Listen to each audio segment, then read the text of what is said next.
Distinguishing between the fellowship and the program. Good morning, everybody, and welcome to the Recovery Classroom. My name is Drew. I am alcoholic, and today I'm a recovering alcoholic, and I could not be any more grateful. I want to encourage you, if you're local to the Huntington, West Virginia area, to come on down this Friday night to Pea Ridge United Methodist Church, 5747 East Pea Ridge Road in Huntington, for our Friday night crosstalk meeting. It's not an AA meeting, not an NA meeting, but it is a group of like-minded individuals, a collection of drunks and drug addicts sitting around talking about how we got sober, how we're planning on staying that way, and trying to offer encouragement and hope to the newcomers. So we call it the quickest hour in recovery, and it starts this Friday night at 7 o'clock. We'll see you there. In my home group meeting, and not that I don't have a home group, for the record, I do not have a home group. I have what I call my unofficial home group.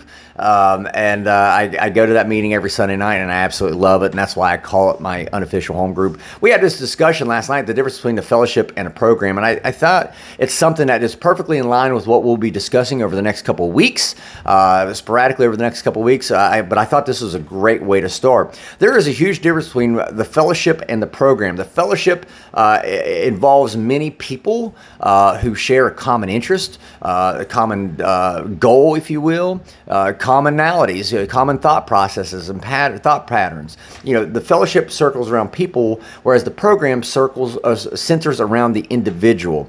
You can go to an AA meeting. I'm going to use AA because that's the program I work. You can go to an AA meeting and participate in the fellowship and not be in the program. I hear people, they'll come in and they'll say, well, when I first came in the program, but then they'll go later on, they'll say, well, I don't actually work the program. What they really mean is, when I first came into fellowship, you can come into the fellowship without working the program. Matter of fact, there are several people I know in the fellowship that say they're working a program, and there's a couple times I've had to go, what program are they working? But I digress. That's none of my business, and I'm not here to judge.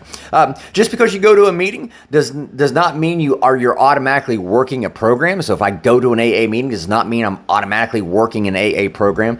The flip side is true as well. Just because I go to an AA meeting, I go to an AA fellowship, does not obligate me, does not make me obligated to work that program. See, the program, whereas the fellowship is a collection of people, the program is a step-by-step instruction manual to work for an individual to work specifically on themselves. The program is for the individual, whereas the fellowship is for many folks. A fellowship is a group of people who share that common interest, that they think alike.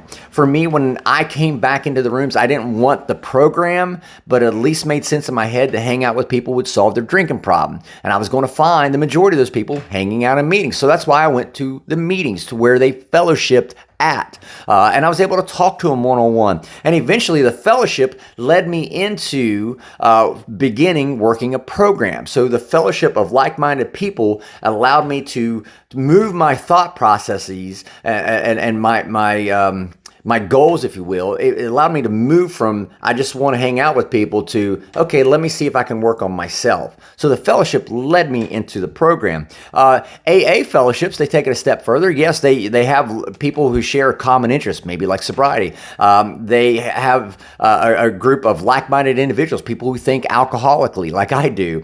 But they also have people in that fellowship, the majority of whom practice AA. That's why it's called an AA fellowship. There are many different fellowships out there, AA, NA, etc. I, for one, again, as I will say till the day I die, I am an AA fellowship man. I am a member of the Fellowship of Alcoholics Anonymous. I have to go to those AA fellowships, just like the one I went to last night in my unofficial home group. I have to practice the AA steps because that's what got me sober. That's what's kept me sober. So yes, for me, AA works. And the fellowship of other like-minded AAers is how I maintain my sobriety. That and my connection with my higher power and work on my steps, all those things combined.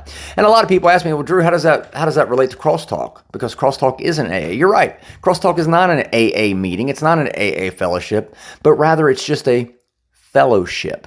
See, crosstalk removes that pathway specific tag, that pathway specific label, if you will. We don't care, crosstalk, we don't care what pathway you're working. So yes, I do my AA meetings and my AA fellowship for me to reinforce the things I've learned throughout my program, but I also do the crosstalk for myself and other people as well. I like fellowshipping and having that conversation and dialogue with other like-minded people who may not be working the same specific pathway, but they are still able to teach me things that I need to know to continue on my own personal road to and through recovery. So with that being said, I'm out of time. Thank you guys for letting me come in and share 5 to 10 minutes of your day with you. You guys absolutely keep me sober, and I could not be any more appreciative. We'll be talking again soon. Remember, you can't get drunk if you don't take that first drink.